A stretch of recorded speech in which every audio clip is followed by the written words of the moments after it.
السلام علیکم ورحمۃ اللہ وبرکاتہ۔ اللہم صلی علی محمد وعلی آل محمد۔ آپ صلی اللہ علیہ وسلم کا ارشاد ہے کہ تم میں سے بہترین شخص وہ ہے جو قرآن شریف سیکھے اور دوسروں کو سکھائے۔ اگر آپ لوگ قرآن مجید کو صحیح طریقے سے پڑھنا اور سمجھنا چاہتے ہیں تو ہمارے چینل کو سبسکرائب کر لیں، انشاءاللہ بہت فائدہ ہوگا۔ شکریہ۔ اور اگر جن دوستوں نے ہماری پچھلی ویڈیو نہیں دیکھی تو پہلے وہ ویڈیو دیکھ لیں تاکہ آگے چلنے میں آسانی ہو۔ سبق شروع کرتے ہیں۔ اعوذ باللہ من الشیطان الرجیم، بسم اللہ الرحمن الرحیم۔ تختی نمبر 10 مکمل ہوئی۔ آج ہم شروع کر رہے ہیں تختی نمبر 11 سکون کے بارے میں۔ نون ساکن اور نون تنوین پر اخفاء اس وقت ہوگا جب ان کے بعد نون ساکن اور نون تنوین کے بعد حروف حلقی میں سے کوئی حرف نہ ہو اور یرملون کے حرف میں سے کوئی حرف نہ ہو۔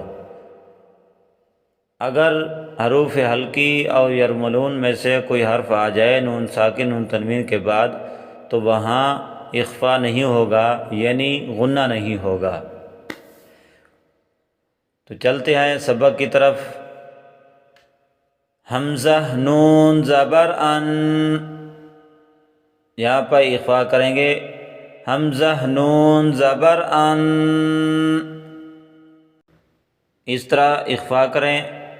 حمزہ نون زبر ان، آواز کو ناک میں لے جائیں۔ ان، تا زبر تا، انت، انت۔ اگلا حرف حمزہ ہا زیر اہ، دال زیر دی، اہ دی۔ اگلا حرف با عین زبر با، دال پیش دو، بعدو۔ عین کو گلے سے نکال کے پڑھیں، بعدو۔ اگلا حرف با تو زبر بط، با تو زبر بط، شین زبر شا، بطوش، بطوش۔ اگلا حرف سین عین زبر سع، عین کو گلے سے نکال کے پڑھیں، سین عین زبر سع، یا زبر یا، سع یا، سع یا۔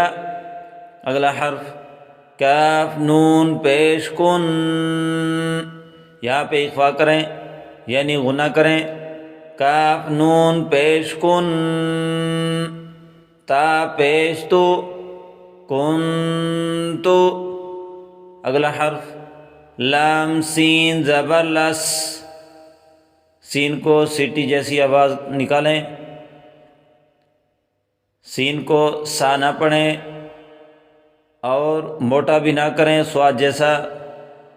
لام سین زبر لس، تا زبر تا، لستا۔ اگلا حرف حمزہ میم زبر ام، را دو زیر رن، یہاں پہ اخفاء کریں گے را پر، امرن۔ اگلا حرف با را زبر بر، را کو پر پڑھیں گے یعنی موٹا کریں گے، با را زبر بر۔ دال دو زبر دن، دال پر اخفاء ہوگا، بردن۔ اگلا حرف جیم میم زبر جم، عین دو زبر عن، عین کو گلے سے نکال کے پڑھیں، عین دو زبر عن، عین پر اخفاء کریں، جمعن، جمعن۔ آج کا سبق مکمل ہوا۔ اگلا سبق اگلی ویڈیو میں انشاءاللہ۔ السلام علیکم ورحمۃ اللہ وبرکاتہ۔